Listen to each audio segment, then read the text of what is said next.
Yo, yo, yo, what up, y'all? We here for the Diddy update. You know what I Mm-hmm. mean? Try to see what's Back with going to another happen. one. Diddy update Press with this conference, appeal. Diddy gonna be out, whether you're going to be or is out he gonna or, remain in the can? yeah. Right. But his lawyers is definitely going to try to take this to the highest court to see if they can get him out on, to get him out on bond. Um, Right. they just mainly concerned about if whether he's a flight risk or not, bro. Like they don't, you know what I'm saying? Because he do have the money to disappear. He does. Man, he ain't gonna be no flight risk at this time, bro. He'd be the most wanted. But He'd be the most wanted man in the world if he tried to do that. He ain't gonna be able to hide this day and age. They will find him. I don't think he gonna do that. If they did let him out, I don't think he'd be a flight risk. Now, if he make it to trial, we don't know. You know what I'm all right, saying? That's another yeah, whole story. all right. Yeah, they all right, so we're gonna be bouncing between two medias, Associated Press, Law and Crime, actually discussing it now. So to the press conference, let's go ahead and switch to As now. long as he wants. But these charges are upgraded if he's hit with charges related to minors, as some of the allegations in the civil suits have alleged. This whole case changes. The whole All right, defense changes. I imagine that they can't go to trial in May so quickly. But with the current charges here, Brian, again, that part's interesting. That part's interesting, right? Because the government knows right now if they plan to issue a superseding indictment, right? So would they give any indication? I wouldn't think this May date's going to work, Your Honor. I can't tell you why, but I think that something's going to happen in the next month or so. They can't say that, right? Yeah, they don't usually, and I don't think they would here, certainly. I had been expecting a superseding indictment in this case from the minute I first read the indictment. I was stunned that there were no other defendants. I was stunned that there weren't any charges relative to minors. Um, but TBD, if there is no change, meaning if there is no superseding indictment, the defense will get what they want. I just don't know at the end of the day if that's what they're gonna want. You want time to prepare. You want time to go through everything. As Ava has said, it would be a Herculean task to all right, go through all this stuff and to find the stuff you're looking for. all right. And That's things correct. change. I will tell you, January will come and we'll see some new developments, and that April or May trial date Yeah, may quickly appreciate y'all move for tuning in. if Make there's sure y'all hit that additional like button. evidence that's provided, And we waiting if on there's this a change in this circumstances. decision. But it's pretty clear they want to try the case now because he's in jail. We're waiting on the decision whether they going, you know, let him out on his on bond, or whether they gonna keep him in. But this definitely the appeal, the pre-trial. So they gonna host. I guess his lawyer's gonna have a press conference. So we waiting on that. The moment the government has said that there were 96 devices that were seized in those March raids from Los Angeles and Miami, and also when he was at that private airport in Florida. And the government is extracting material over the next 30 days. So it kind of gives us a time frame of this. Now, I want to, Ava, turn to some questions about the jury, the potential jury here. So this is from Danielle Taylor on YouTube. Where are they going to find a jury? And that is also another question we had as well from another viewer. I'm going to try to find out who said that. Oh, yeah, this is from Jane on YouTube. How is the court going to select a jury, given the fact that most people in the world know of him? That is the question of the hour that everybody is asking. I think one of the issues here is he is one of the most famous hip hop artists of all time.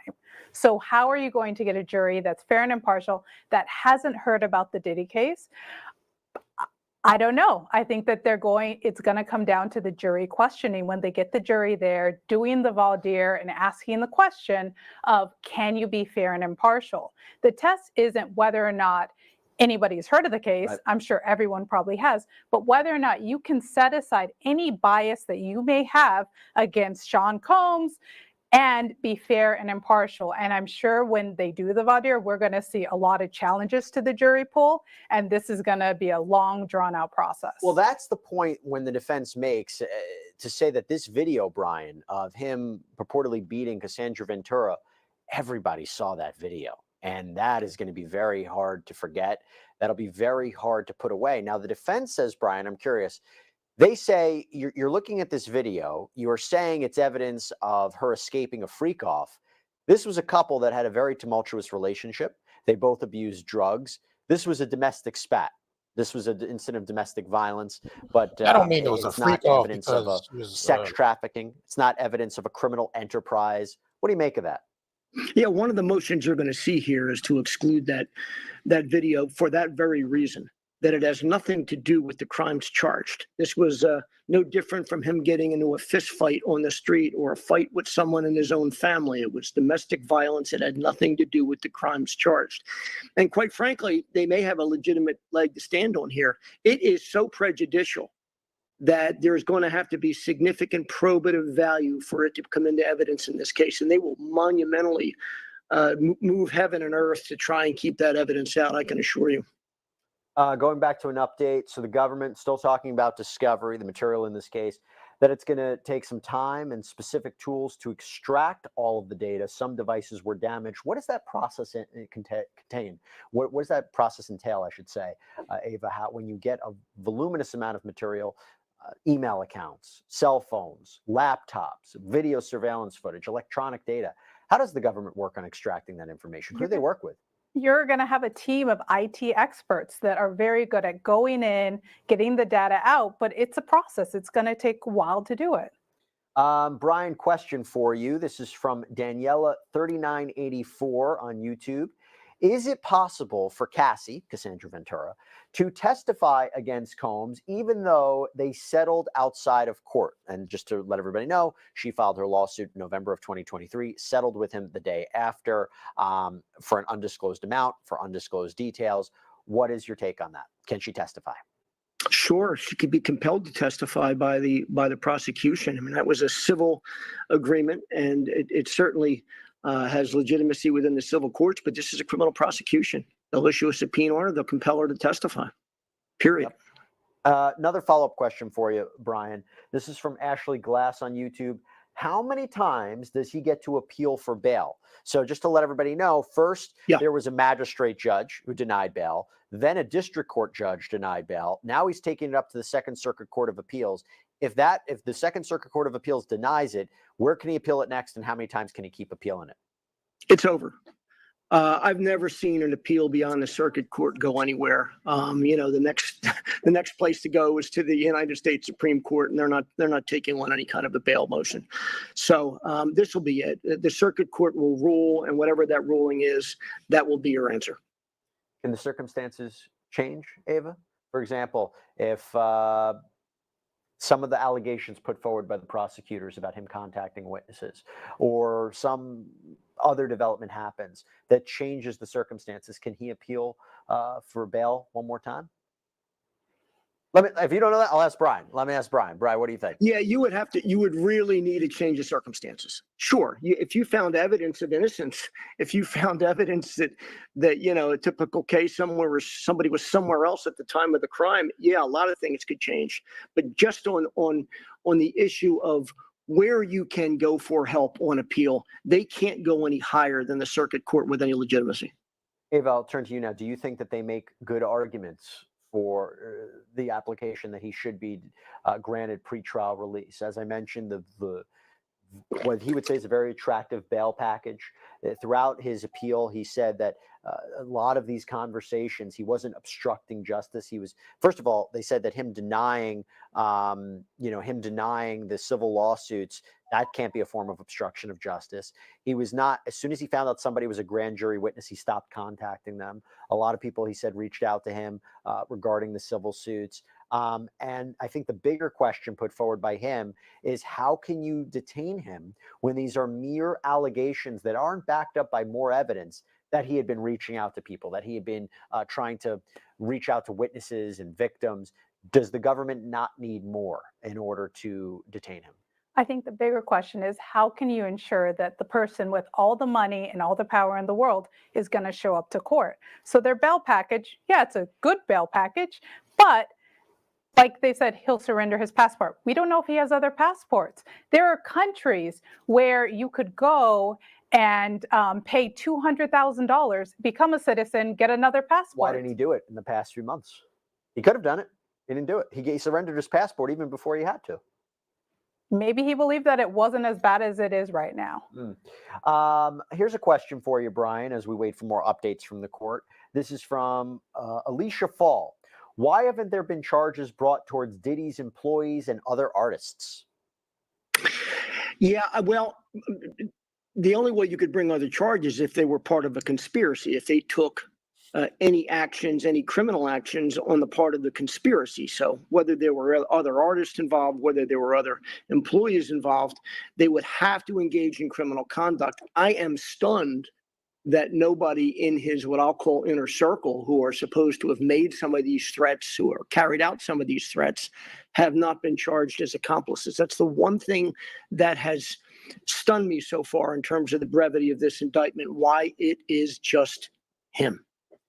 By the way, they said the same thing in the Epstein case, right? If this is a giant, a giant criminal organization, if there's multiple people, why do you only see two people being charged for it?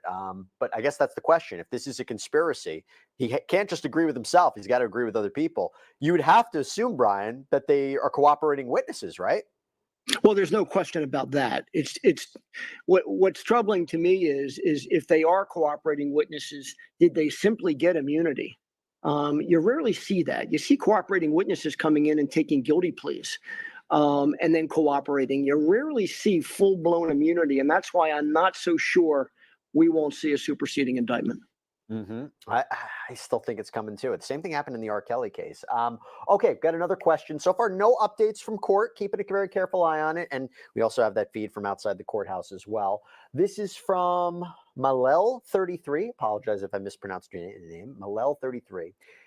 This is about Tony Busby. So again, Tony Busby is that Texas attorney who announced, I think it was last week, that he is representing hundreds of alleged victims of Sean Combs, and he plans to file 120 lawsuits across the country.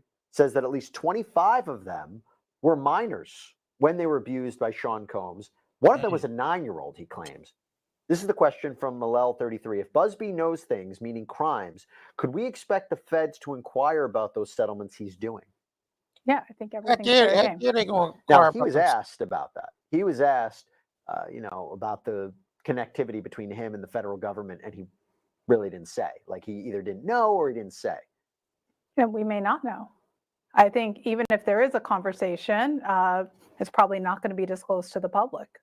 Brian, before I go to you, Brian, about that one, because I'm curious your take on it. Couple of updates. Prosecutor AUSA Johnson. That sister want to see him rot in jail. Devices were seized The from city, Miami. they want to see him rot in jail. 36 devices were seized. Heck yeah. 29 have been Heck yeah. extracted. 17 will be produced in our next production.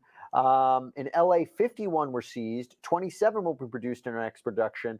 Also, Combs' phone from his arrest in September will also be extracted.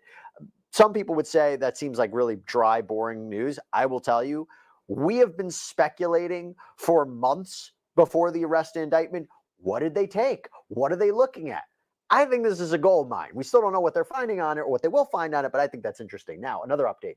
The Prosecutor Johnson, said that the subpoena returns, we are putting them in a relativity database. Oh, I remember that one. You remember when I was a litigator, I remember that. Explain to our audience really what that is real quick. It's an online database where you store lots of information, and then you have someone go in and code it and check to see if something's responsive or not. Yeah, I had to do It's doc terrible. review for Absolutely a month. terrible. It was the worst thing. You literally go and check. Okay.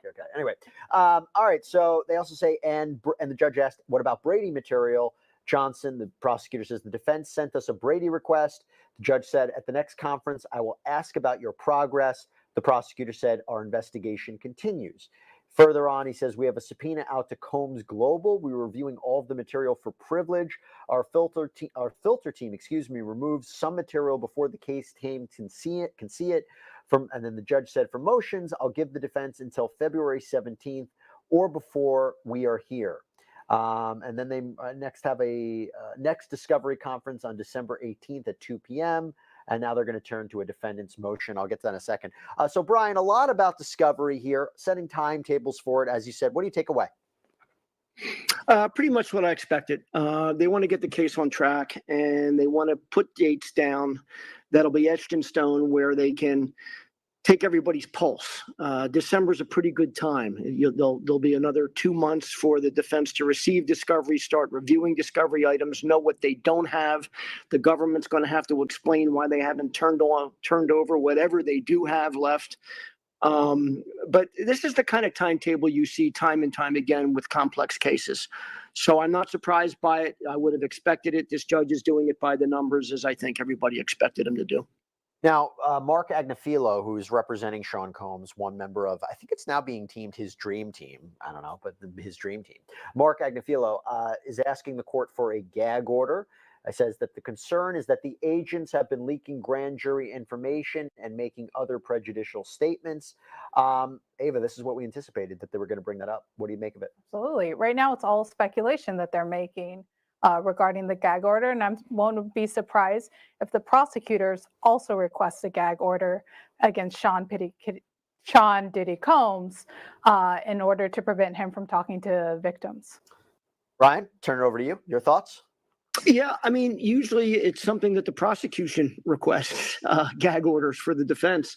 And I understand why Mark's doing it. It's the right move. This is a case where they do not want their jury pool exposed to any more comments, any more statements, or any more videos that may be at the disposal of the federal government or whomever turned it over. So smart move by the defense. I would expect the government to say, sure, we're all in. Well, Ava, this is the government's response. The government says, this is a live update, is saying, they say the defense is trying to exclude a damning piece of evidence. This is, I believe, regarding the video, the 2016 video. The press statements, they are not from the prosecution team. The government says that it is significant that that's the case. The government is requesting the judge defer any ruling until they get the papers. Thoughts? Right. And the prosecutors asked for 3 weeks to be able to put together their papers. And I wouldn't be surprised if there's an evidentiary hearing that comes out of this. I mean, they're saying he's not going to have his Sixth Amendment right to a fair trial. And that's something judges take very seriously. Big question for you. This is from Pixie on YouTube. How much time is Sean Combs looking at if he's convicted of all the charges? I'll send it to you. Well, I think it's I think it's life in prison, if I'm correct. I mean, we're looking at what, 15 years to life in prison. The racketeering charge could be 20 years. Brian, am I wrong about that? I mean, minimum 15, yeah, I mean, somewhere in the neighborhood of 15 to 20, I would think would be a guideline kind of area that he could expect with these kind of charges. So yeah. What about life in prison? This isn't a life case. I can't even fathom that there might even be a possibility that this would be a life case. Get out in 8 years. Another question. This is from Helena Chavez Adams. Are the sons being looked into being involved? Now, we know that Justin Combs has been mentioned in the lawsuit. We know Christian Combs is facing his own sexual assault lawsuit. They haven't been charged. They are with their father in court. What do you think? Their role that they may play in this criminal case? Well, we know that they're going after the kids too. In one of their correspondence, 300 subpoenas, 100 have been turned back. Yep. So there may be evidence somewhere in there that the sons are being looked at. But I think right now we're just waiting to see how it all unfolds. Brian, this is a question that has been a common theme in the sidebars that I've done. This is from Dana Gilson on YouTube. At what point are people able to be legally responsible for not reporting a criminal act that they witness or suspect? Will hotel employees be charged for not reporting potential abuse? This becomes a common question when we talk about whether or not big-time celebrities who maybe were at the parties and noticed something, or at the freak-offs and noticed something, even if they didn't engage in criminal behavior, if they saw it and didn't report it, could they be legally responsible? I don't think there are any charges that could emanate in a federal proceeding for simply witnessing a crime and not stopping it or not notifying law enforcement. Now, take an active role in covering it up, take an active role in participating, or on a whole different level of conversation. But I think the answer to that question, at least in every case I've ever been involved in, is no. Okay, now we have another update from court. The judge has said the order would prohibit any further leaking of information to the media. It would be furnished to DHS agents. So it seems to be entertaining the idea of a gag order. The government responded, we have no problem. Affirm our obligation not to speak to the press. We Wow. object to an order about future leaks. If so, should be reciprocal, right? So it goes both ways. How would that work in terms of if there is a gag order? Would we all just be scouring legal filings to get more information about this case? I imagine his attorneys wouldn't do any press. There would be no more press conferences. What would that look like, a gag order that would really seal information about this? It really just depends on what is in the gag order and to what extent. If it is that neither side can talk to the press, then yeah, I think we're going to be waiting at the edge of our seats till the next court update and be listening attentively at what happens at each court appearance. Brian, going back to you, this is something that you reiterated before, but I think it's important to mention once more. Bree Alexis on YouTube asks, at what point will we know if other defendants become part of this indictment? Yeah, I mean, there's no easy answer to that. I would think it would be quick, meaning I think within the next couple of months, if there's going to be a superseding indictment, and that's really what the question is asking about, whether there'll be additional charges and or additional defendants, I think you're going to see it within the next 60 days. I'd be stunned if the prosecution didn't move quickly if they have it. The only problem is going to be, what if they develop evidence in February? Now, what if somebody comes forward in February, they find something in February? You know, it's an ongoing investigation. There's civil litigation here. And sometimes the feds really don't know what some of these civil practitioners have in terms of evidence and what they've developed. What if they get that 2 months from now or 3 months from now? It sound like cap. Objection to it. And They gonna stretch this out till kingdom the come. only way I Hell would yeah. think you'd see a They superseding gonna stretch this investigation out in till the April. Lord get back. And that means that trial ain't happening in April or May, They right? gonna stretch No this way. trial to No Armageddon, way. y'all. Okay, I have a question for you, Ava. Update. Judge says draft an order, maybe see what a gag order would look like. Open the floor for objections. The government said, we have concerns about Mr. Agnafilo's statement. Again, this is the defense attorney, Mark Agnafilo. We have concerns about Mr. Agnafilo's statement. He baselessly accused the government of engaging in a racist prosecution. So the government's taking offense to the allegations put forward by Combs' defense team. As they should. I mean, the defense team is essentially saying that they leaked the 2016 video, and there's absolutely no evidence to show that the government leaked it. Yeah, the AUSA Johnson. I'll read you a quote. Mr. Agnafilo said, they make the case as the takedown of a successful black man. The statements have been picked up. Agnafilo responds, this should have been in the letter. So, you know, look, that's not a legal argument, though, right? If this goes to trial, They gonna make sure he's completely drained of all his money and assets, prosecution. Can they make that argument and then get rid of him? I think that they could make whatever argument they need to advance. And as we saw, they could, you know, say, well, look at the video. They leaked it, whatever they're going to bring. I think the key for them here is they're just trying to take the spotlight away from the alleged activity that Combs was involved in and paint him to be the victim here. So, Brian, look, you have represented some high-profile people, right? We've talked about the participation in your involvement in representing Bill Cosby. When you are representing a very high-profile individual, let's say a Sean Combs, what does that look like? What are the difficulties of representing somebody like him?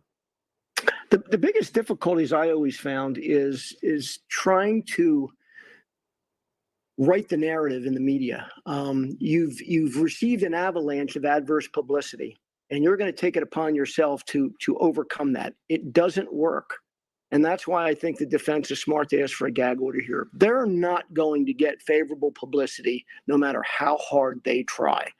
That's one of the problems. The other problem with celebrities, I will tell you, is, and it's just some of them, not all of them, but they have their own camps, and they have their own professionals that surround them.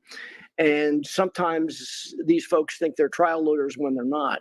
And so, what Mr. Combs ought to be doing is taking his advice from his dream team, which he's going to be paying a lot of money for, and which are all excellent lawyers, and not some of the people that like to chirp in their ears. That always is a bit of a problem. They're very wealthy folks. They're very brilliant folks, but they're not lawyers, and they ought to trust their lawyers. That would be the one thing that that you'll have to overcome as a lawyer in this case.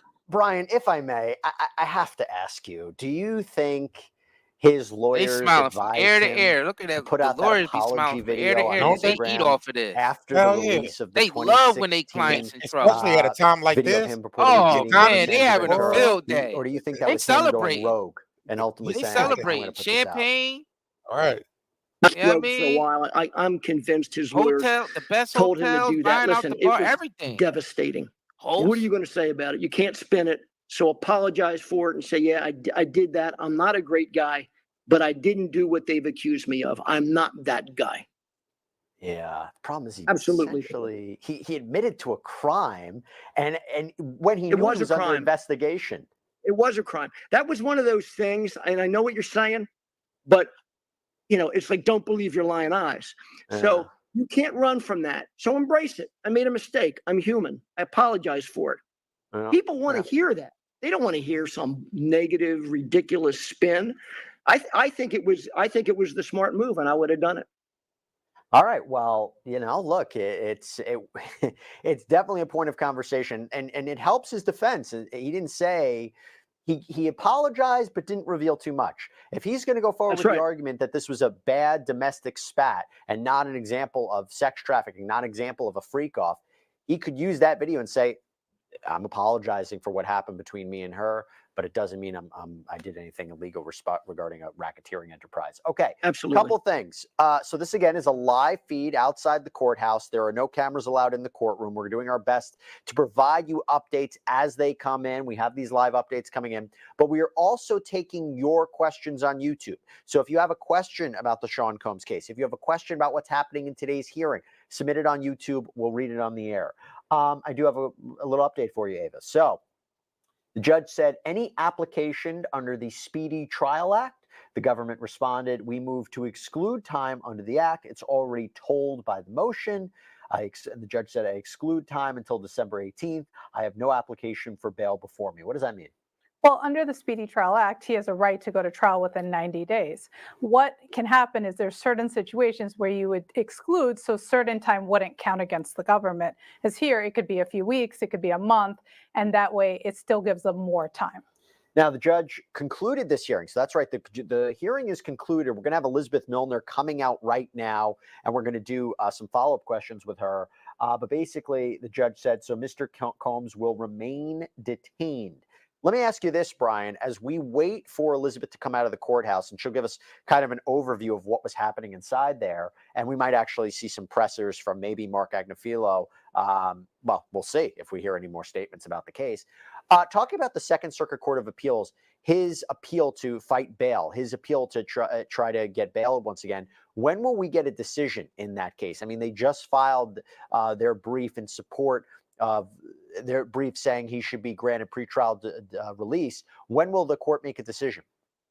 I think it's going to be real quick. For a high-profile appeal like this, I think they'll move quickly. You'll probably see something within the next 2 weeks. And Ava, the thing about it is, someone like him, and I remember his attorney said this, obviously there's terrible conditions within that detention center, the Metropolitan Detention Center, but also said that he might be a target because of his high profile status. What do you think about that? Absolutely. We saw that with the R. Kelly case. One of the things his attorney said when they were trying to get him to get bail was, look, he was a target and he did get beaten up, and the guy who beat him up wanted publicity for his own case. Definitely. P. Diddy, he could very likely be a target in prison. Brian, something you mentioned, it just struck me as we're talking about, because one of the big things that's came out of this hearing is, could we potentially see a trial in the spring of 2025, much sooner than I think a lot of us had anticipated? If the defense starts getting all this material, and I believe they already received on October 7th their first batch of material, if they start to see something and they say, wow, the evidence is a lot worse than we thought. Do you think they're going to say, you know what, we need a little bit more time? Absolutely. There's no doubt about it. I mean, they can ask for more time anytime they want. I think what this judge is going to basically tell them is once you've gotten discovery, don't wait around. You've now made the aggressive decision to ask for a trial in May. You didn't have to do that. You could have had a designated complex and we could have set it for 2025, December of 2025, anytime you want it. So since they asked for it, if they're going to make such a move, they better do it quick. Yeah, I agree. So one of the questions that was asked of me from Bush Baby on YouTube, is his dream team in attendance today? Look, he's assembled a whole new legal team, an appellate attorney. I'm not sure exactly who was accompanying him today. We know that Mark Agnafilo was. We'll find out from Elizabeth Milner maybe a little bit more about his team who was with him in court, but we'll see. And also who else was in attendance. We have a question from Marissa McGill. Will he be charged? It's easier to rob him when he's in jail. Ava, or do you think his time will be consecutive in one? I think we really won't know until we see how things unfold. Well, it was in New York because a lot of the conduct could have been centered here. But if you take the allegations as true, and there was conduct in California too, do you think there was a conversation between New York prosecutors and California prosecutors about this? Or do you think maybe this was just always New York based and this is where it's going to be? There may have been a conversation and New York may have decided we're going to go forward with it. Yeah. All right. Question for you, Brian. This is from Famous Joker of YouTube. Do you think it's only Combs, or is there one person in the background, someone with more power? So I actually like this question. I'll tell you why. I am convinced, and you can correct me if I'm wrong, I am convinced. Everybody says, Sean Combs is going to spill the beans. He's going to turn on people more powerful than him, the people controlling the strings, in order to get a better deal. I don't think that's possible because he would have to agree to significant prison time as part of a deal. And I don't think he's going to want to do that whatsoever. You could disagree with me about that. But I guess also the question is, who would he provide information on? Who is bigger than him? Yeah, I get the question from Famous Joker, but I really think that you're looking at the guy. That's the tip of the iceberg. I think there is an iceberg, but I'm not so sure that there's anybody above him that the feds are too interested in. This was his party, and they want him to pay for it. And I would say you don't even need him, right, Ava? You don't even need, if so much of this is documented on videos and text messages and witness accounts, do you even need the testimony of Sean Combs? Now, of course, I would imagine taking a deal is optimal. You can save the pain of having these witnesses testify and talk about what happened. At the end of all this, the time of a Diddy trial. gonna be just as broke as OJ was. You don't even need him as a cooperating witness, right? They want to prosecute. Yeah, sure is. Right. And I think in his trial, he's probably not going to want to say a word. Yeah. So again, let me also tell you, and by the way, that brings me to another point. So Elizabeth Milner is coming out. We're going to have her on as soon as she can. We'll talk more about what she observed in the courtroom. What are the main takeaways from today? Where we see this trial going, where we see this case going. Ava raised an interesting question, Brian. Do you think that Sean Combs, and his attorney said he wants to do it, you think Sean Combs would take the stand in his own defense? Well, I got to tell you, I mean, that's usually not the rule. It's usually not the game plan. But when you're dealing with a case like this, where there has to be some questions answered, sometimes the best person, to answer them is the defendant himself. He's eloquent. He's smart. He gets it. This might be one of those cases where you do that, particularly if some of the evidence has to be explained. We talked about the video. Yeah, that language. You got to explain that video. Otherwise, you're just a vicious, bad guy. There may be text messages he has to explain. There may be video evidence that we haven't seen that has to be explained. Who's going to explain it? They said that it's going to take a week to try it. Well, there's 8 hours in a court day. That's a lot of witnesses for 1 week. I want to know who these witnesses are. And if Sean Combs isn't among them, it would be the norm. but it might not be what this case takes from the defense perspective. That's a good point. So if you take their argument is true that this would take 1 week to defend, what kind of witnesses would they call? Who would they call? Would they call? I mean, other than cross-examining the state's alleged victims and trying to point to the fact that this was consensual behavior, they call male sex workers. I think so. I think they would call male sex workers to say that all of this was on the up and up and consensual, other than the fact that you're hiring male prostitutes to participate in these activities. But yeah.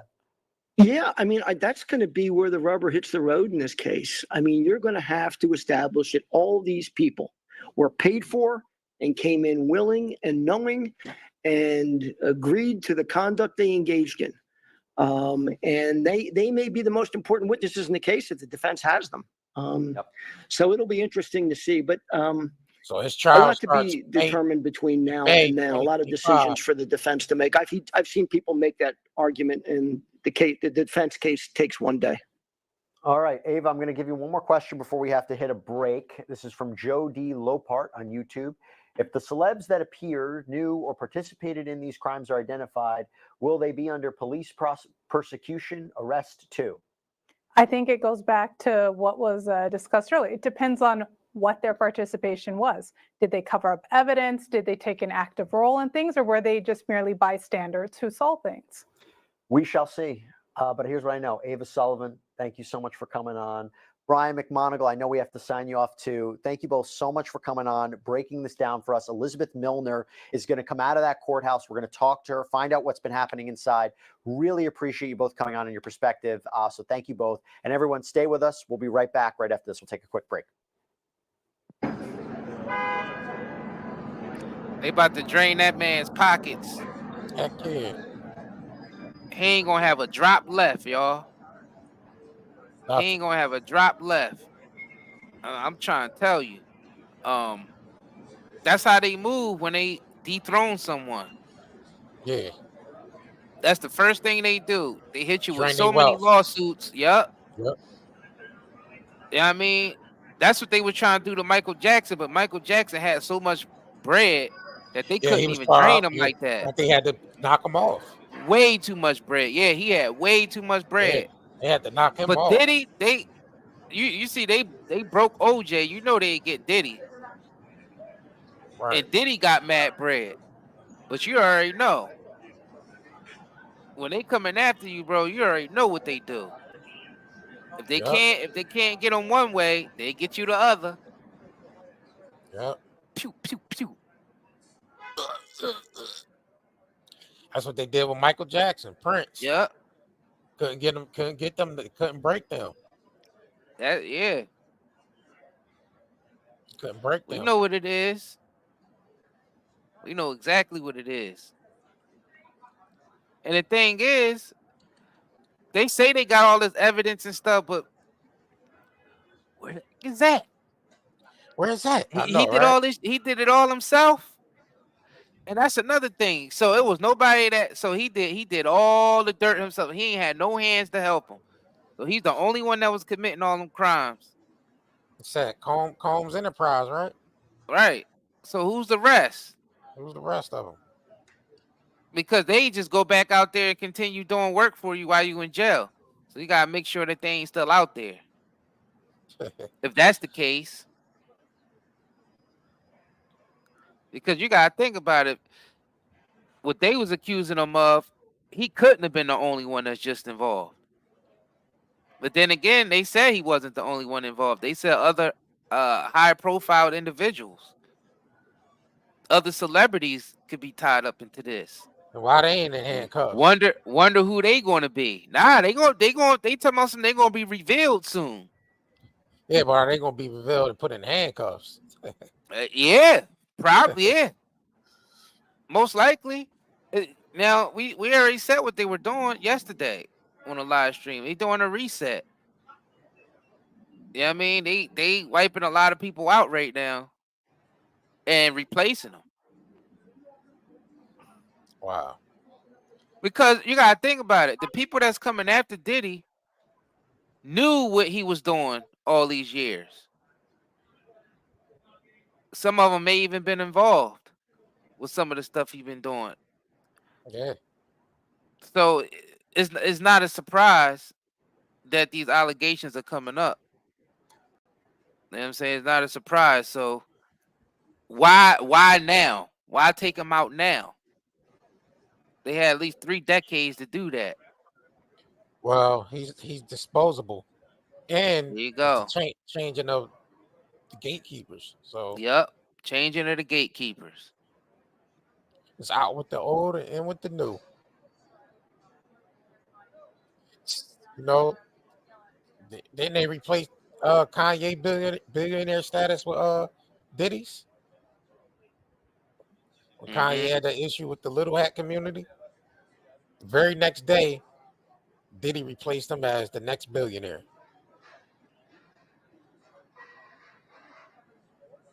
Uh-huh. You know?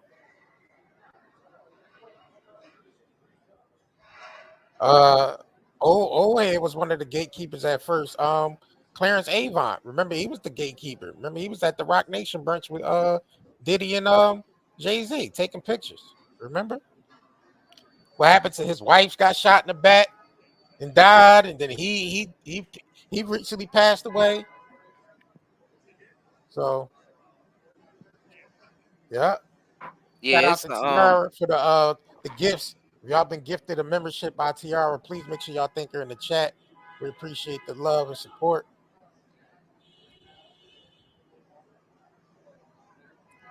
Yeah. Who's the next gatekeeper to take Diddy spot? You know it got to be somebody young and vibrant. You know what I'm saying? I don't know. Things might shift so much that they don't even need They don't even need the those type of gatekeepers anymore. individuals Right. no more.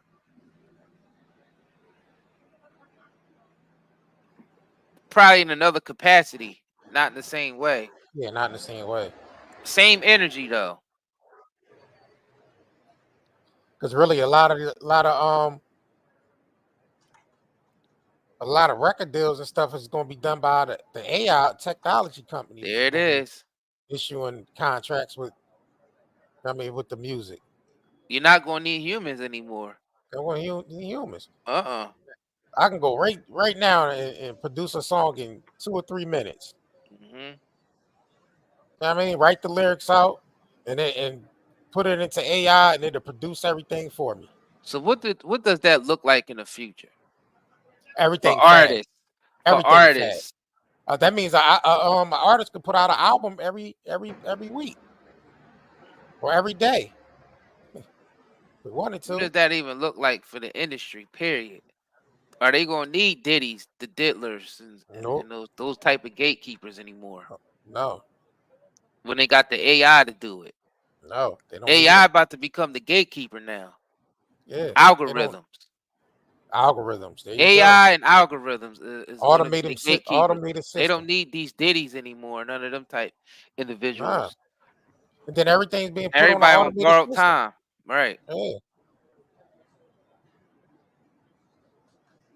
See, we giving y'all the inside scoop of what's really going on.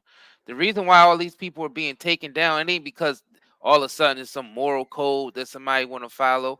It's because they're getting rid of these individuals because the system is about to change up. That's the only reason why this is happening.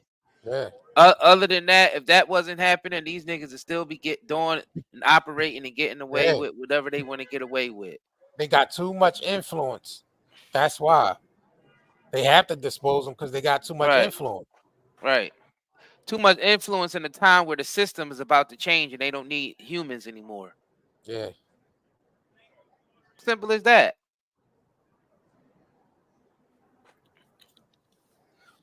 It ain't nothing deeper than that. That's what's going on as far as with that stuff. It ain't. Yep. Yeah. It ain't that old. He's fine. Yeah. He's getting his what he been putting out. Maybe. You know what I'm saying? But you gotta think about it. It's bigger than that. It's bigger than just Diddy. Like we said, that whole industry is about to collapse. It's more than just Diddy. After the Epstein stuff, y'all realize Hollywood pretty much collapsed after that. You know what I mean? It was like Epstein. It was like Weinstein. I meant, not Epstein, Weinstein. after the Weinstein stuff, Hollywood pretty much collapsed after that. You know what I'm saying? If you think about it, it happened during the same time COVID and all that. So it was like Epstein. I mean, it was Weinstein, Epstein, Kobe stuff, then Corona, lockdown. Oh yeah, the George And then the Floyd, industry basically, the yeah, George George Floyd Floyd, thing. yeah, right. Yeah. And the industry basically that destroyed what was left of the industry as it was already on its way out. And then you gotta think about it, made people depend more on streaming and stuff like that, not the traditional going to the movies to see. So it changed the industry. The industry is different now. So they don't need these characters anymore. They don't need these Diddies and these Weinsteins and these Epsteins. They don't need any of these characters anymore. With the technology that's about to be unleashed on the planet, they don't need any of those characters. So they getting rid of them. They're disposable. None of these characters are going to be needed.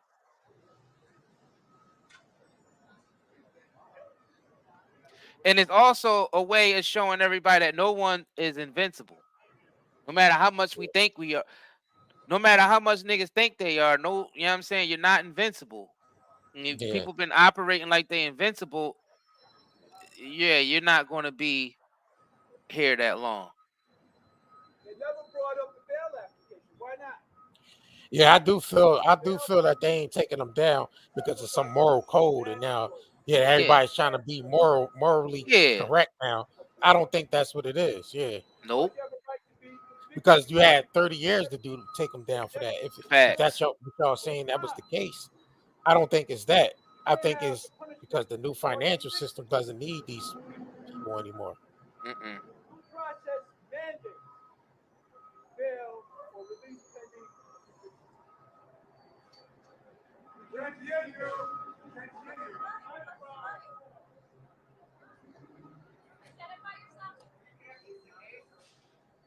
The system doesn't need Listen, these guys My no name more. is Ari and I'm a paralegal. The United States Constitution mandates that nobody is subjected to the penalties of a crime without a conviction. Therefore, it is mandatory that Who is Mr. this Cruz guy? be released pending a conviction. Also, to try to say that he may have tampered with witnesses, etc. Who is this guy? There's no evidence that he did this subsequent to being charged. He's a paralegal, he said. He's saying that they ain't got no Well, right to hold Diddy without no bail, and there's no conviction. Prosecution.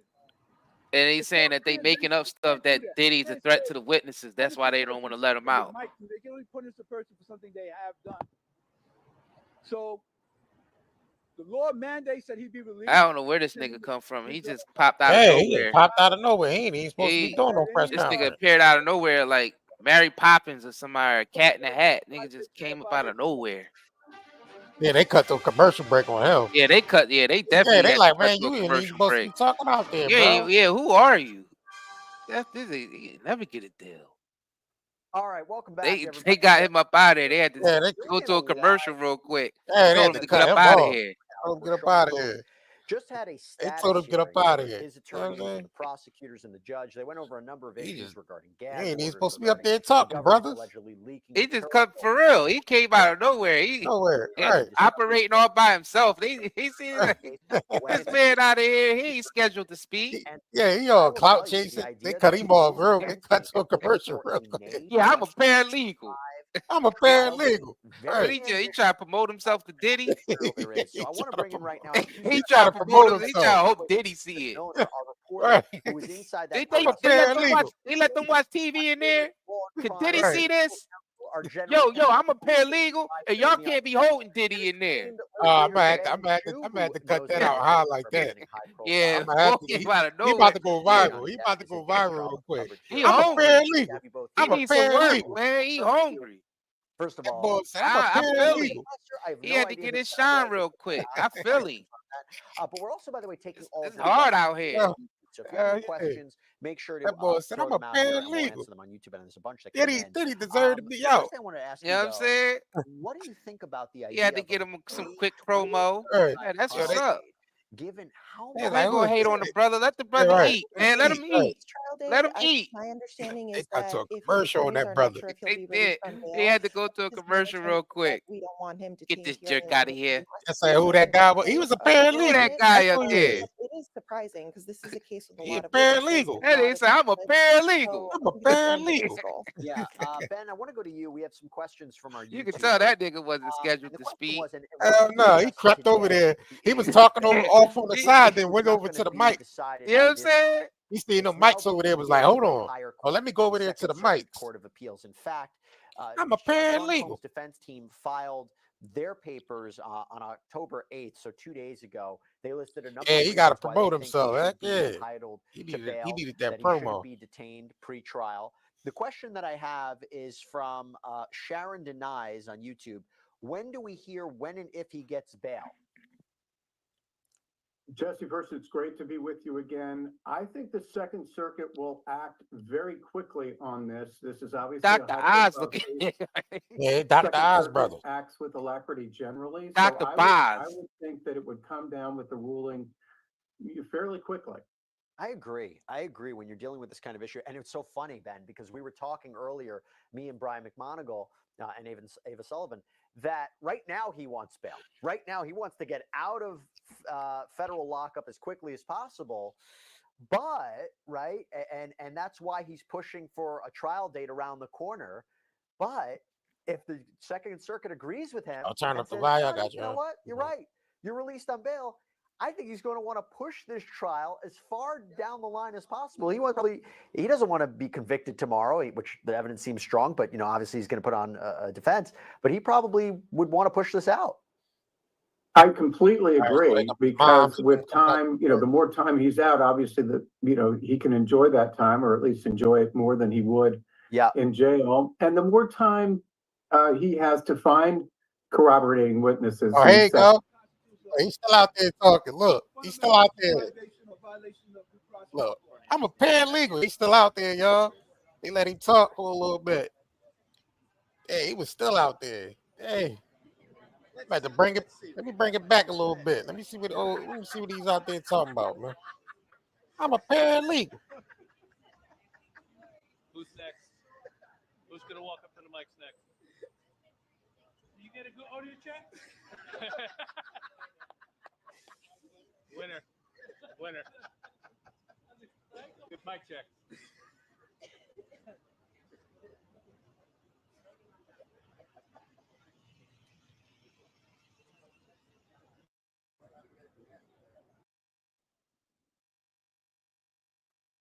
All right.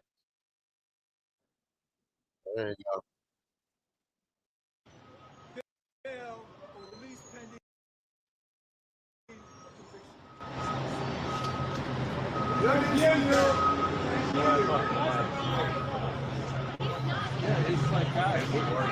Are you connected to the case? That's how you connected to the case. My name is Ari, and I'm a paralegal. The United States Constitution mandates no one subjected to the penalties of a crime without a conviction. Therefore, it's mandatory that Mr. Coons be released. Oh, it was out that job. Also, to try to say that he may have tampered with witnesses, etc.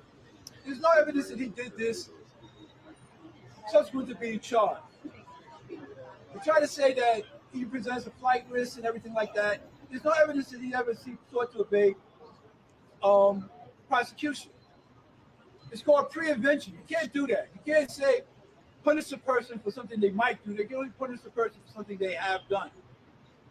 So the law mandates that he be released pending his trial, and that any deprivation constitutes a fundamental deprivation or violation of due process.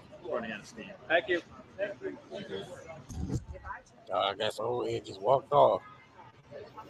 Yeah. Let's see, Randy. I'm not sure. Go ahead, try. He just walked off. He said what he said and walked off. I'm a paralegal.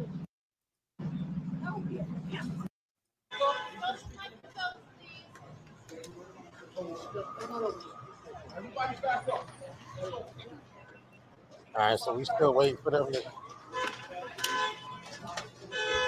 he ain't getting no bail.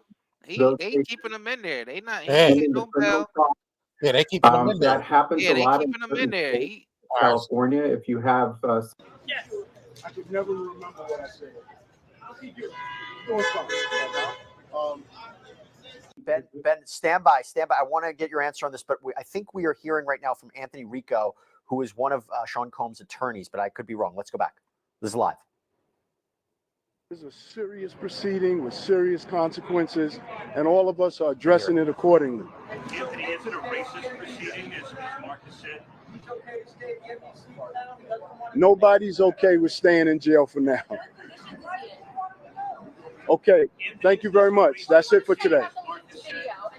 Continue to believe that? Okay, so we really couldn't get much from that. But I mean, Ben, it seemed that last point was nobody's happy being in jail, which again seemed to be the motivation for maybe why they want a quick trial date. I want to go back to what you were saying, though. We were talking about how this Texas attorney would bring over 120 lawsuits and whether or not Sean Combs could ultimately be charged with respect to abusing minors. Yeah, certainly. And that adds another extraordinarily disturbing aspect to this. I mean, before today, a lot of legal commentators were saying that this is what distinguishes his case with R. Kelly, that as awful as these allegations against Diddy are, and they are, until today, I don't believe there was any suggestion that any of the alleged victims were minors.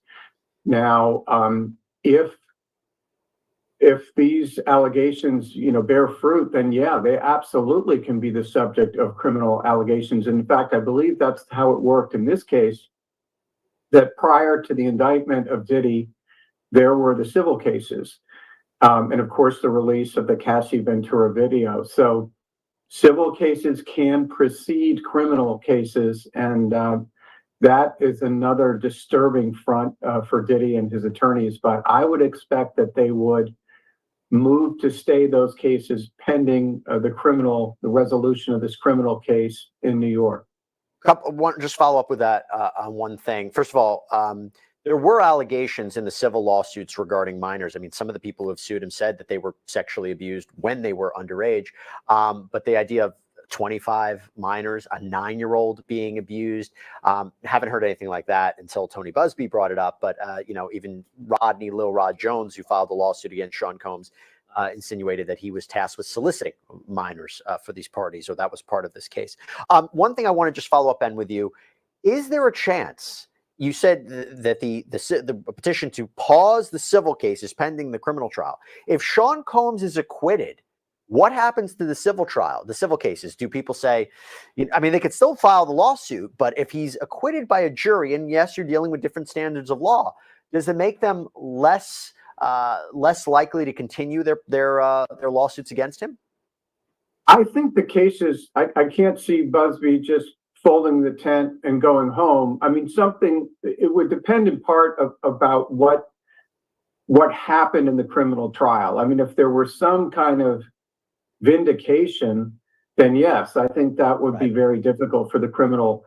But, we saw in the Michael Jackson case, of course, where there was an acquittal followed by civil liability, and O.J. Simpson. I mean, I think there's ample precedent for winning the criminal case and yet being held for civil liability. So I wouldn't think that he would be so faint of heart as to give up. And I don't think his clients would want to either. Yeah, that's a good point. Elizabeth, we have a question from NJ on YouTube. Are the victims being protected from Diddy's people? And clearly it's a fair question in the sense that, assuming they are really victims, they're not of Sean Combs. We know that Diddy's people, should they be in part of the indictment too? his danger to the victims, the witnesses, was a key factor in him being denied bail. So do you think there's some mechanism being put forward where they are being protected? Hopefully, yes. Just by the sheer nature of him being detained, if all of these allegations turn out to be true, they get protection in that sense, and that he's not free to potentially cause harm to other people. But I think one of the things to also keep in mind is a report that I saw this week about how there's still fear among the community of people speaking out about this, because even though he's detained in prison, he still has associates, friends, people who have a lot of power in a similar position to him. So we can't say how much they're protecting the victims. That's fair. And I have another question for you. This is from Morehouse on YouTube. If a person is arrested and the investigation is still ongoing, but a defendant has the right to a speedy trial, is that right in any way hindered by a lengthy, ongoing investigation like this? And I guess the way to think about it is, and we were talking about it before, he wants to go to trial in May without even seeing all of the evidence. We don't know if he's going to be hit with additional charges. So what do you make of that? Yeah, that's why I think it's such a bit of a risk for his attorneys to ask for that. Again, one of the reasons is they don't want him detained as short as possible. They want him detained, obviously. Whether they could possibly get some sort of extension, depending on if there's more evidence than they thought, it might be a little bit difficult as they get closer to that spring trial date, because then you'll have the judge saying, hey, we met last year, you both conferred, you both agreed to this trial date, and also given the public pressure to make sure that this case doesn't drag on. Again, prosecutors do want to make an example out of this, so I don't think it's something that they want to keep pushing for years to come. Right. Ben, question for you. This is from Chelly on YouTube. Will the government use ex-partners, presumably of Sean Combs, to provide a timeline of his actions to jurors? I just did a sidebar the other day where I broke down every single lawsuit that he's facing in order, and it made me wonder, how is the prosecution going to structure their case if they have multiple people and maybe multiple ex-partners who want to testify? Do they structure it like that? They want to create a timeline? Yeah, I think that's a brilliant question, and I'm somewhat simple-minded. I like to put things in chronological order because it's a very logical way to set forth a case. I mean, sometimes as you know, you can put together a case thematically, which you want to do, but timelines are extremely helpful. So I think the question is great, and if I were the prosecution, I'd want to have a very clear timeline. And explain that clearly to the jury, because I do think a lot of jurors will also want things in a chronological order. Yeah, it's easy to tell. Then, of course, you have to deal with witness availability, when they can testify, when evidence is available. Sometimes it gets complicated. All right, I have a tough question. I don't know who to give it to. That's why I think I'll ask both of you. Ben, I'll start with you. This is I don't know the answer to this. This is from George Jansen. Has the defense or agents tested the baby oil for other narcotics? So the infamous that he had 1,000 bottles of baby oil, presumably to facilitate or to be used in these freak-off sessions, these coerced, prolonged sexual performances.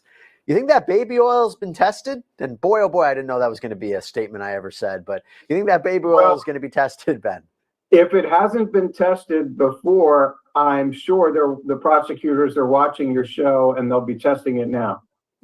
Well, that's their first mistake. But no, that's true. I don't know, Elizabeth. What do you think? If it's a closed, if it's an open bottle, maybe is DNA on it to see if it's it? I think it's a possibility. They referenced that in the indictment. They also did reference the possibility of people being under the influence of narcotics. So I think anything that they can get their hands on to obtain any sort of physical evidence, I wouldn't put it past them. Why not? Because some people were shocked at how inebriated they were and how intoxicated they were. It's a fair question. It's a good question. All right. I have a civil law question for you. I have a litigation question for you, Ben. This is from Stephanie Pasnan. Why is Tony Busby accepting settlements? So the idea is, and this is based on the reporting, that he is, and I believe he told us to TMZ, that people have already come to him, high-profile people, and are paying up to not be sued, to not be a part of this. What do you make of that?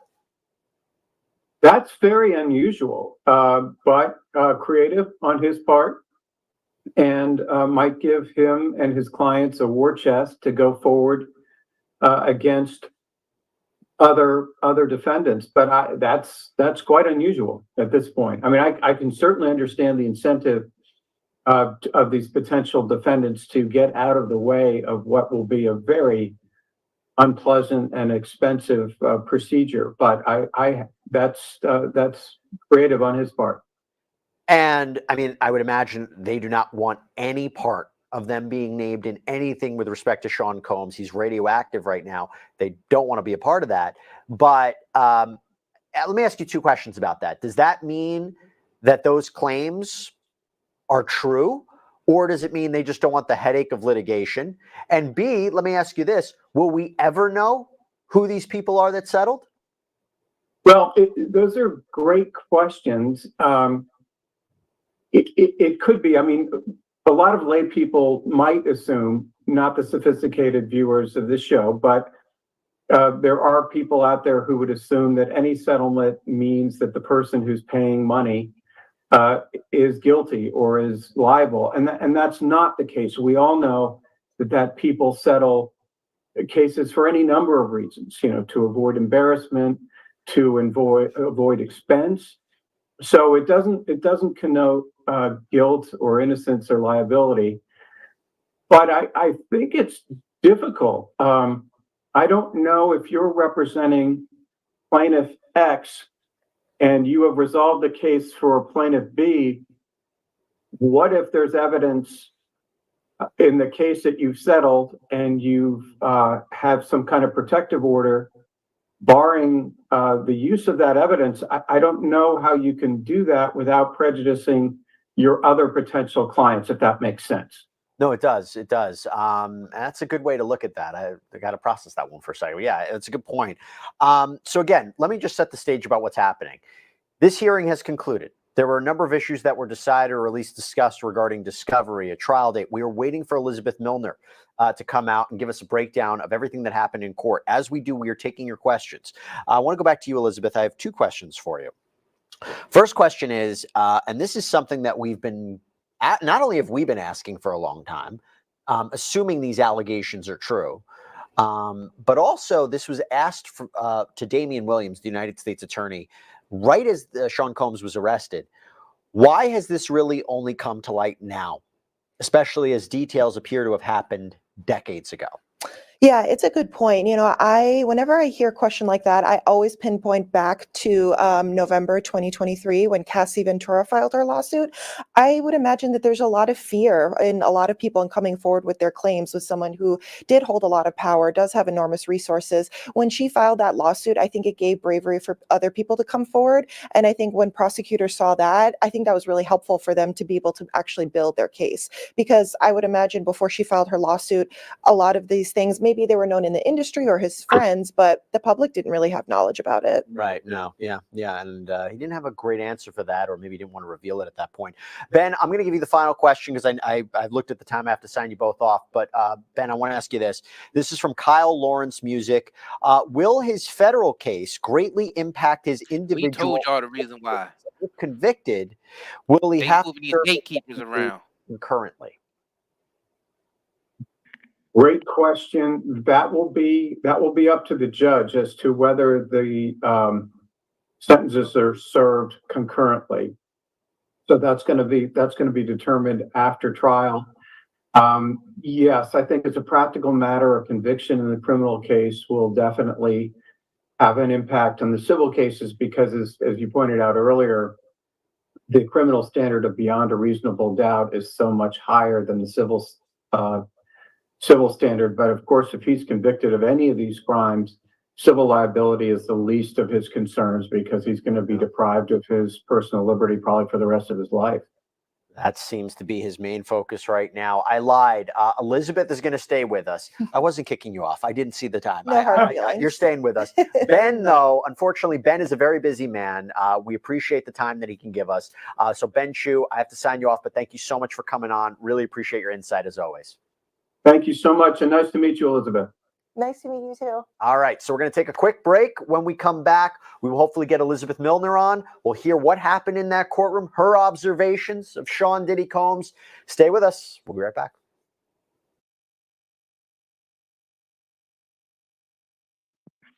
Yeah, they running Diddy to the cleaners. Yeah. You know what I'm saying? Yeah, they definitely trying to drain that man completely. Facts. Completely. Pause. I don't. Demon pause. All right. The client is a monster and a predator. We're going to keep our foot on his neck. He's never getting out of prison. Tell him Gilmore said that. Lawyer walking like he mad as hell. That's Diddy lawyer walking away? Yup. Lisa, give this to Dan. Was that Diddy lawyer? Lisa, give this to Dan. I don't know who that was. That was Diddy I don't lawyer. have anything in my camera right now. All I know is it's all I know. Safe till his head is mounted on my wall. I say we kill the beast. Not safe until he's dead. That's how they coming for him.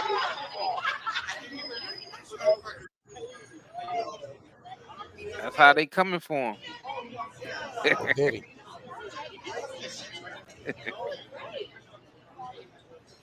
Yo, I'm telling you, like it ain't got nothing to do with Cassie's bravery of why all these people coming forward now. These people, some people been trying to come forward about Diddy in the past, but you know who blocked them?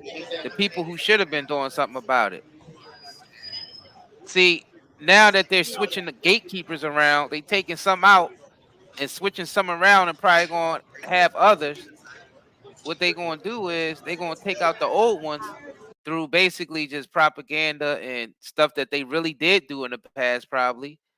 And they just going to use that to just basically make their brand, because you know they took all his brand deals first.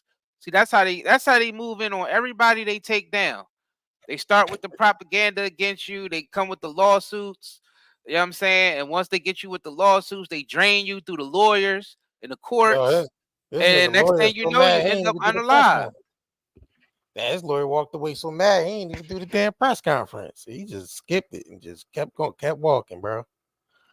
Yeah, they wild, waiting for the bro. lawyer. Yeah, they was waiting for the lawyer. It's wild, bro. This is a circus. Yeah, they was waiting for the lawyer. He just walked away.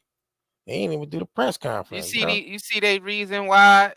You see what they running with? Oh, you know, because Cassie came forward. That's the reason why everybody else came forward. And we talking about 3 decades of stuff that they claim that he did. 3 decades. Hey. Well. And people got peep game. It's all orchestrated. It ain't got nothing to do with the morals of taking Diddy down.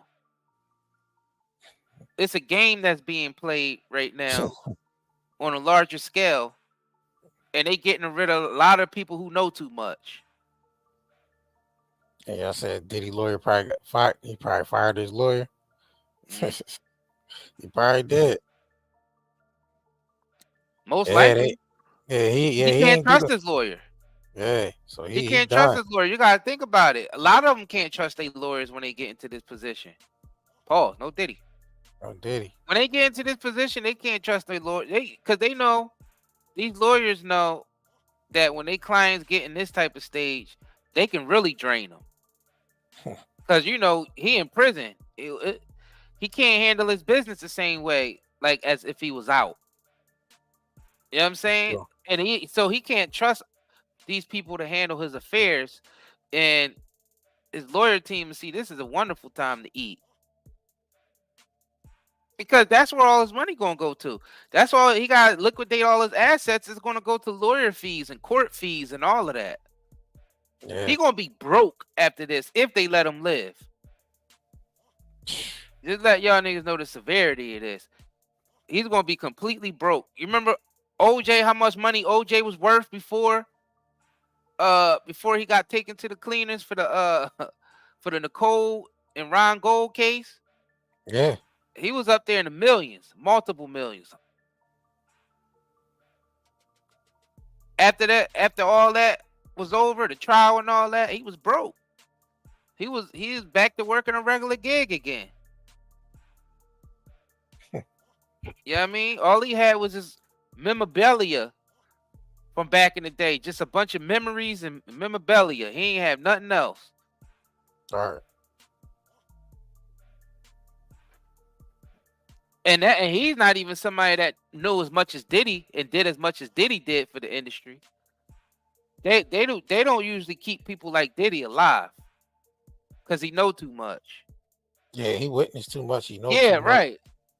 They usually He's don't done keep too those type much. of individuals alive when they know that much.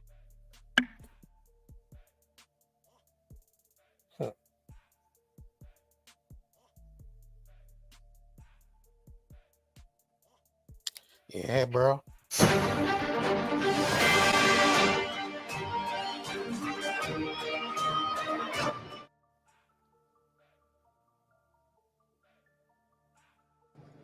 All right, welcome back to Law and Crime, everybody. Our special coverage of the Sean Diddy Combs status hearing that happened today outside of or inside of New York Federal Court. I'm Jesse Weber, and right now we are going to go live to outside of that federal courthouse because our very own Elizabeth Milner is there. She was inside the courtroom for all the action today. Elizabeth, good to see you. So what were the main takeaways? What happened inside that courtroom? And if you can give us a little flavor of what did you observe from the man himself, Sean Combs? Yeah, Jesse, it was pretty interesting because I think, we have seen many photos, videos of Sean Combs, aka Diddy, through the Associated Press, through Instagram. And so to see him kind of in person after being in jail for 3 weeks now was pretty interesting, to say the least. And I say that by being that you would expect him to feel a little defeated, a little gaunt, anything like that. But it wasn't that case. He appeared confident. He stood tall. But most importantly and most notably, when he walked inside the courtroom, the first thing that he looked at was his family. As soon as he saw his family, he just lit up. Another thing to note too is he wasn't shackled, but he was wearing a khaki prison-like jumpsuit when he appeared inside court, and his family appeared on their end very just happy to see him. Now, I will say when I was inside the courtroom, I was a little bit towards the back right side of the gallery, and so for seeing Sean Combs, I had to look through a few heads and stuff like that. But again, he appeared just kind of confident walking inside that courtroom, and it might have just been the look that his family was there. So let me kind of paint a picture for you as well too. His mother arrived a little bit before 1 p.m. Eastern time today, and then whenever his children actually came into the courtroom or the courthouse actually kind of got silent. It was pretty interesting to see that as well too. So as far as who was sitting by who, you had Janice Combs, who sat by Justin, then it was followed by Chance, the twins, Jesse and Delilah, Quincy, and then Christian Combs, aka King. And so again, once they all saw their father, they all smiled at him, waved at him. And even when we were all leaving the courthouse today, Diddy just blew kisses at his mother and his family members. They didn't say much of anything. I wasn't outside when they had first entered the courthouse, so I'm not sure if they said anything to the press. Previously, they had been very quiet whenever they had entered the courtroom. So I assume it'll be kind of like that as well, too. But it was interesting as well that a lot of the arguments kind of based around the data that was recovered and seized from the homes. So while a lot of us were kind of expecting there to be arguments about the bail or the bond, that really didn't happen. And the judge ordered that the defendant, Sean Combs, stay inside the MDNC, which we know the Metropolitan Detention Center in Brooklyn, New York.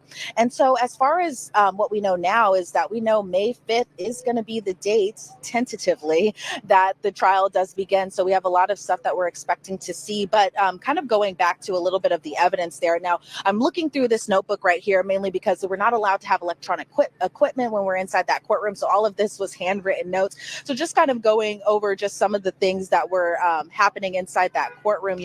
I'm sure you have already talked about it there, as far as just all the data that prosecutors and now have in connection to the case. So 96 electronic devices were seized across 3 different locations. That included Diddy's Miami home, his LA mansion, as well as all the devices that were seized whenever he went to the airport. Because as we all remember, when the search warrants were happened, he was actually boarding a flight with his twin daughters, including, and I believe Chance was there as well too, his 18-year-old daughter now, when they were the search warrants were happening and Diddy was caught up at the airport. They did seize different devices that time as well too. And so the data mainly still has to be extracted. Now the government was kind of talking about just some of the devices are a little bit older, so the government in turn is kind of catching up to the technology there. But they say at the airport they seized 9 different devices. 7 of those have been extracted so far. At Miami, 36 different devices were seized, 29 were extracted, and in LA, 51 devices were seized, 24 have been extracted, excuse me. They say the 8 terabytes of data, that information could come about in the next 2 weeks or so, and they're working on the production, another production of the subpoena returns. And so the defense pretty much didn't object to too much inside the courtroom today. Agnifilo also appeared kind of confident during his arguments. I know a lot of people were kind of expecting for the bail or bond argument to be happening, but that didn't happen. And it appeared that the defense kind of, I'm trying to find the right word here, but they were pretty much complying with all the prosecution's arguments and plan to kind of have everything all good and set to go by May. Now, by the time the end of the year is to happen, I forgot like one big turn right here. They did mention that a potential superseding indictment could come. Now, obviously that hasn't happened yet, but the investigation is still ongoing. And so, we don't know a lot of information as far as what that could look like, but it appears that we could expect more charges to come later on, potentially by the end of the year. That is what we've been echoing a lot, that we wouldn't be surprised if there's a superseding indictment. And I don't know. I don't think that May date is going to stick if he's hit with additional charges. That's just my guess. Elizabeth Milner, thank you so much. Great reporting, and happy you got a chance to be in that courtroom and also lay out the scene for us as well. Really appreciate it. Thanks. Good seeing you. Thanks, Jesse. All right, so now we're going to break it down. I'm joined once again by our general counsel here at Law and Crime, Elizabeth Vulai, but also I am joined by criminal defense attorney Nima Rahmani. Good to see you. Thanks so much. Happy to have you both here. Nima, I'll start with you. I mean, the idea of a May 2025 trial date, and we talked about it before on the show, that Sean Combs, if he thinks he's going to be locked up, obviously wants to go to trial as soon as possible. I get it. He's kind of putting the prosecution's feet to the fire. But you heard Elizabeth, terabytes of data, all this to go through, a production schedule. This really going to happen in May, this trial? Probably not, but Diddy's lawyers may want to jam up the government if they think there's any chance they're not ready in terms of presenting the electronic evidence or getting their witnesses lined up. It may be part and parcel of the defense's strategy to push this case to trial as quickly as possible. Obviously, we know Combs is in custody, so there's really no point for him to wait. We know that the defense case is going to be limited. When Judge Subramanian asked for a time estimate today, the prosecution gave 3 weeks. The defense only gave 1 week, which means that they're going to base this case mostly on cross-examination. So what they probably want to do is push this case as quickly as possible, because we know under the Speedy Trial Act, once they waive time or time is excluded, the government technically has to get this to trial within 70 days. So let me just follow up on that. If he's hit with a superseding indictment, right, and we don't know what those charges could be, we don't know if there could be multiple defendants, we don't know if they're respect to potentially minors. No, am I crazy to think that there's no way this trial is then going to happen in May? It's unlikely, especially if there's a superseding indictment involving minors, because minors present a completely different set of circumstances. Because we know through his lawyers, Combs is arguing that the sexual activity happened, but it was consensual. Of course, for sex trafficking, you need one of those 3 elements: force, fraud, or coercion. Obviously, minors cannot consent to any sexual activity. So that would be a very different defense entirely. The defense would have to be that the activity didn't happen at all and the individuals are lying. So I think that's going to be the potential game changer if we do get the minors wrapped up into a superseding indictment. And we know, at least if you believe the civil attorneys, there are 25 minor victims, one of which is as young as 9. And those suits haven't been filed yet, but that's what Tony Busby, this Texas attorney, has indicated that we should expect to see in these lawsuits. Elizabeth, I want to go to you. So as our other Elizabeth said, there was nothing about bail. And that's not surprising, because that issue of bail has now been appealed to a different court, to the Second Circuit Court of Appeals.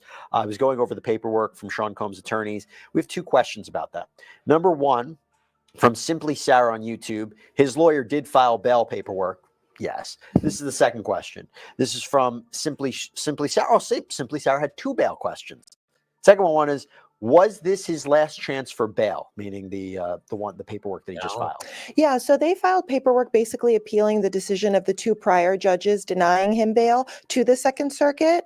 And, technically, if they're denied, they do have another higher court, the U.S. Supreme Court, to go to, but I think that's very unlikely. I think this would be the final stop, them appealing to the Second Circuit. What do you think of his arguments? And let me just lay out what some of these arguments are. So first, they say, we have presented a very attractive bail package. We have put $50 million secured by 2 properties, 24/7 security monitoring from an outside security firm, no access to phone, no access to internet, visitor logs, whatever other conditions you want to put. And they also said in their paperwork, Sean Combs knew he was under investigation since January. His attorneys immediately reached out to the Southern District of New York, even before there were raids, before there was charges, was trying to be as cooperative as possible. He surrendered his passport to his attorneys. His family members surrendered their passports. He tried to sell his plane. He came to New York to surrender himself for the charges. And he says that all these allegations that he was reaching out to victims and witnesses, either A, it can't be corroborated, prosecution hasn't presented enough evidence, or B, it was innocuous conversations. It wasn't something sinister, as the prosecution alleges. So what do you think? Yeah, I think that's a fair argument to make. I understand why they stated that. The former judge that was presiding over this case had said when he denied him the application for bail was there's no guarantee that he won't try to obstruct justice in some way, whether that's, removing or tampering with physical evidence, intimidating witnesses possibly. And there could be a strong likelihood of that. What was in the indictment and what a lot of the complaints are based on is a pattern of controlling behavior that he displayed. So you don't know if that behavior could spill over to trying to prevent witnesses from coming forward speaking. And I also think this is a case that's going to rely heavily on physical evidence. The video of Cassandra Ventura being one. It's alleged that he filmed a lot of these activities that are at issue now. So there's always that risk. And if I was the prosecutor, I would be worried about that. Nima, that's really, really great points. Nima, I want to go back to you. We have a question from Tiffany T on YouTube. And by the way, if you have any questions, we're going to be taking questions probably for the next 10, 15 minutes. So submit them now. The question is, if high-profile people have settled their cases financially and obviously quietly, does that mean they also cooperated in some way with the prosecution? It's a great question because as we were talking about, Tony Busby, this Texas attorney, indicated that he was going to name names, and I believe he told TMZ that some high-profile people have already reached out and tried to settle these claims. So this idea that if they settled their claims already, do you think that they're cooperating with the government? Well, they're 2 separate cases, right? And Tiffany has a great question. There's the civil claims and the criminal. Now, theoretically speaking, someone who is under subpoena in the criminal case, they have to testify even if they've settled their civil claim. I mean, that being said, we know that Diddy has a lot of money, reportedly up to $1 billion, but certainly well over $100 million. And he has a lot of money to pay off these civil claimants. So if I'm the prosecution in this case, I worry that some of these victims may go sideways. They may be less than cooperative if they've been paid off in one of these civil lawsuits. So it's a good question. And let me just throw this out back to you, Nima.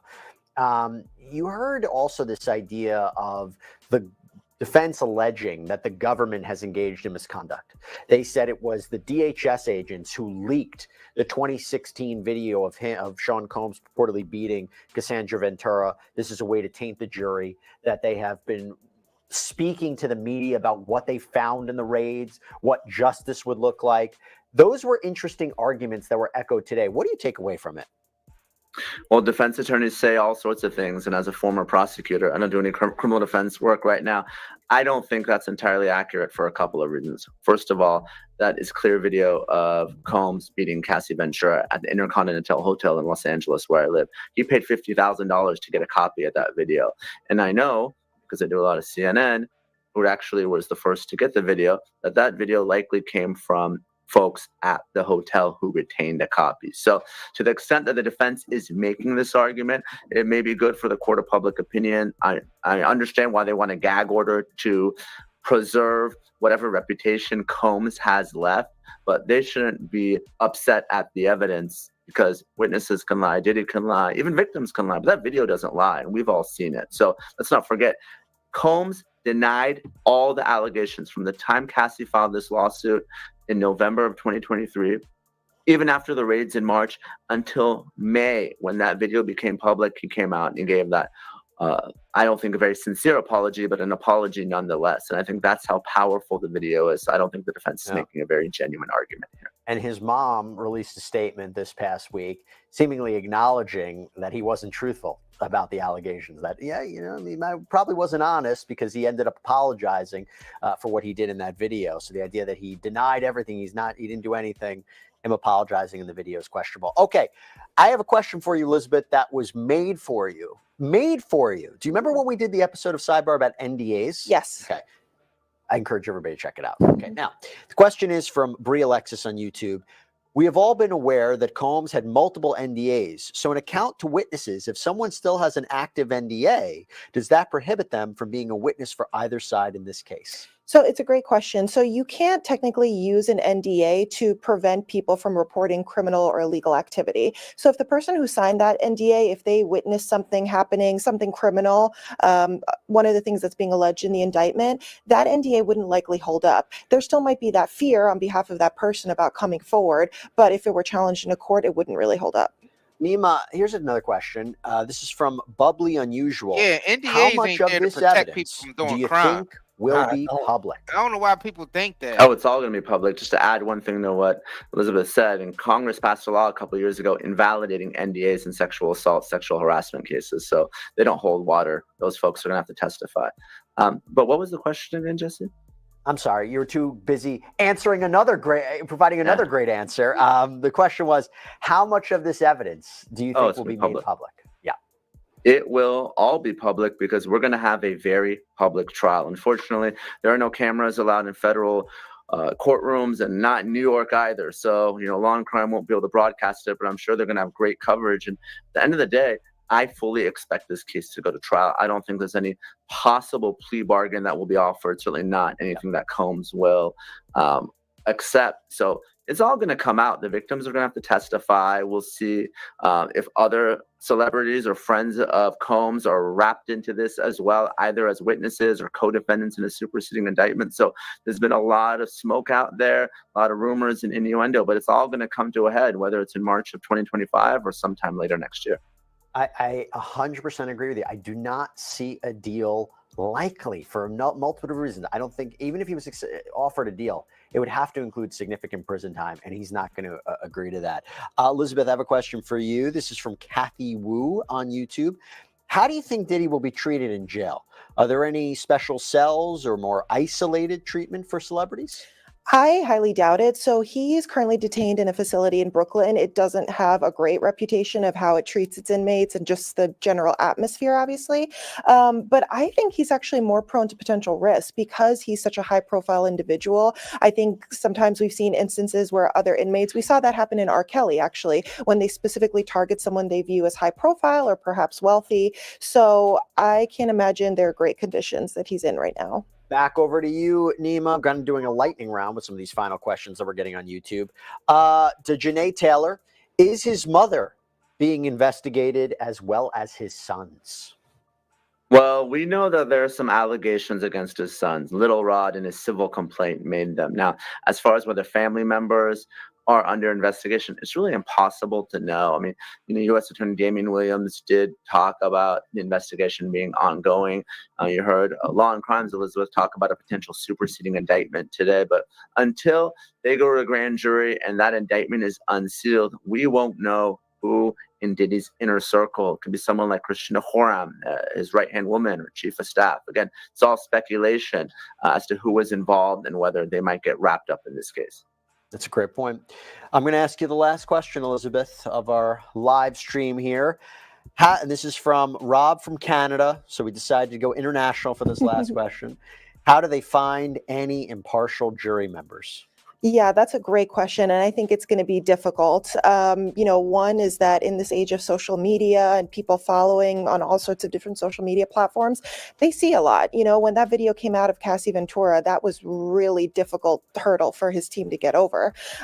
So I think it's going to be difficult. I would imagine that if I was the prosecution, I would kind of veer towards a little bit of an older generation, maybe people that didn't necessarily follow him or his music, are not really in tune with social media, perhaps.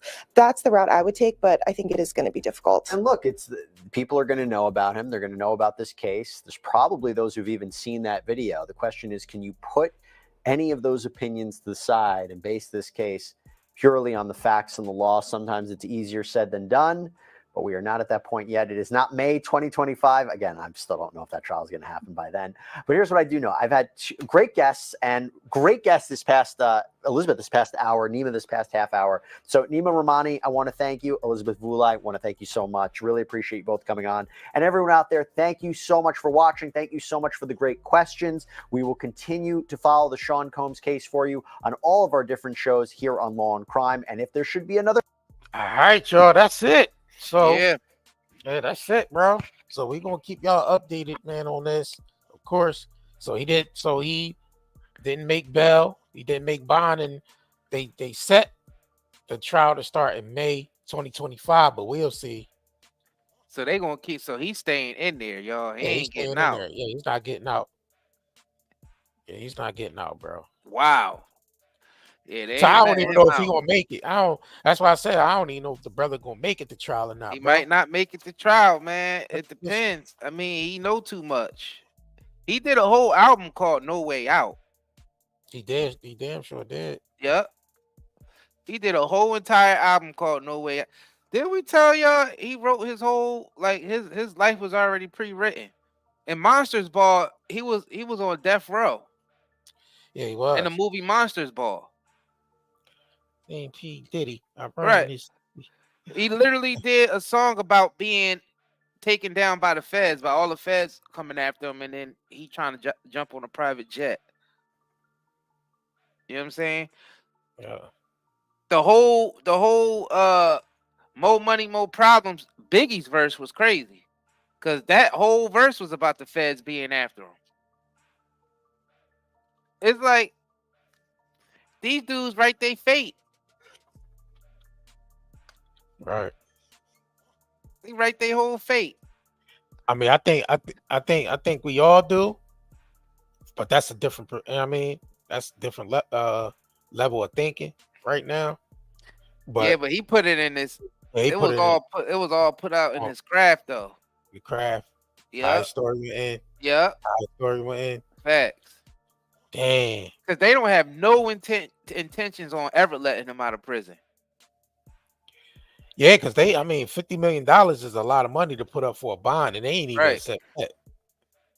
Well, it was 100. He upped it to 100 million. Be real with you, bro. They already got his money. That's why they don't care. They already got his money. They got him in custody. Eventually, his money is going to end up going to the courts anyway. It's going to go to lawyers, courts, and all the rest of the. It's all orchestrated for it to be that way. When they need to take down someone that they put in position, they know the right way to do it. And this, you getting a clear case of that with Diddy. We seen it with Michael Jackson. We seen it with others. Wendy Williams. All right. Yeah, I mean, we seen it with multiple other celebrities. Robert Kelly. Yeah, I mean, we see it with multiple other celebrities, and when they want to take you out and take you down, this is the proper channels of how they do it. And with Diddy, like you said, that's on steroids. They sent Homeland Security to all his properties all at once, simultaneously, all around the country.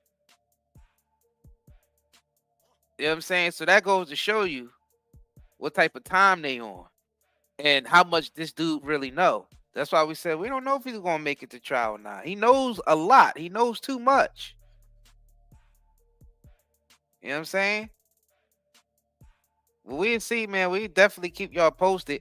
Yo, we still got 20% off on the shop, man. We want to thank all of y'all who've been shopping with us. man, Night and Day Herbals. You know what I mean? If you're looking for a good detox, we got our Zeolite, Zeoaid is in stock. You know what I mean? We got the CBD bath bombs in stock. You know what I mean? Those are really good. You know what I'm saying? Because that got zeolite in it also, as well as CBD. So it's very relaxing.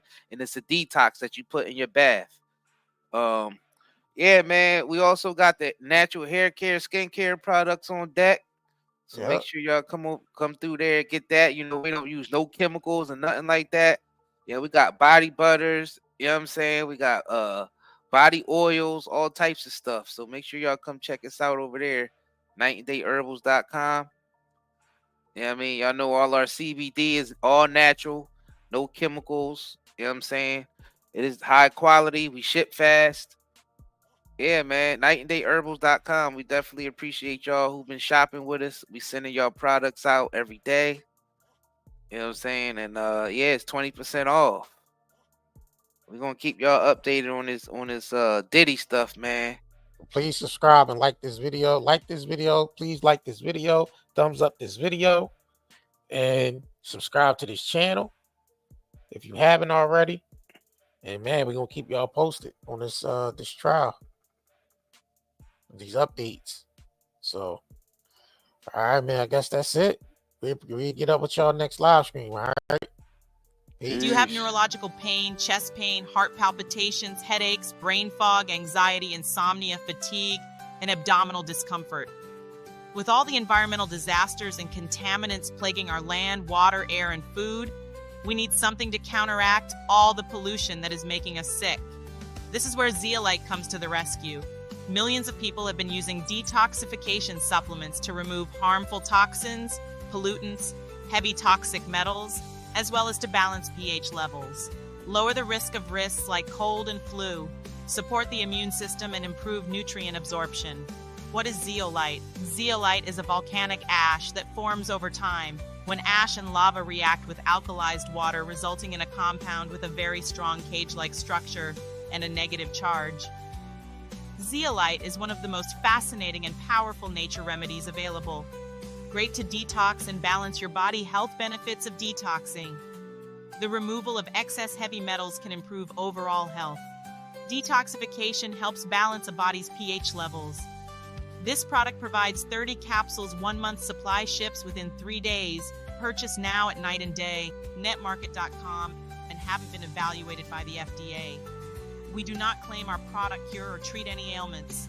Please consult with your medical health care provider to see if Zeoaid will be right for you.